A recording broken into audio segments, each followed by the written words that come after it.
ঈশ্বরের চেয়ে তো মোদি ভালো, উনি অন্তত মানুষের খেয়াল রাখেন। কেন আচমকা এই মন্তব্য করলেন জাভেদ? সম্প্রতি দিল্লিতে এক আলোচনা সভায় জাভেদ আখতার এই ইসলাম বিষয়ে চর্চাকারী মুফতি শামীম নাদবিরের মধ্যে একটি বিষয় নিয়ে আলোচনা হয়, ঈশ্বরের কি অস্তিত্ব রয়েছে?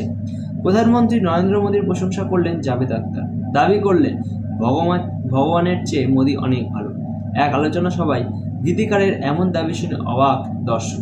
সম্প্রতি দিল্লিতে এক আলোচনা সভায় জাভেদ আখতার ও ইসলাম বিষয়ে চর্চাকারী মুফতি শামীম নাদবিরের মধ্যে একটি বিষয় নিয়ে আলোচনা হয়, ঈশ্বরের কি অস্তিত্ব রয়েছে?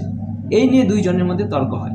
জাভেদ আখতার প্রশ্ন তোলেন, ঈশ্বর যদি থেকেই থাকেন তাহলে কেন গাজার শিশুদের এত কষ্ট পেতে হচ্ছে? এই প্রসঙ্গে মোদির কথাও টেনে তোলেন তিনি। জাভেদ প্রশ্ন তোলেন, ঈশ্বরের উপস্থিতিতে কিভাবে প্যালেস্টাইনে 70,000 মানুষের মৃত্যু হলো? গীতিকারের বক্তব্য, ঈশ্বর যদি সর্বশক্তিমান হয়ে থাকেন তাহলে তার তো গাজায় থাকা উচিত।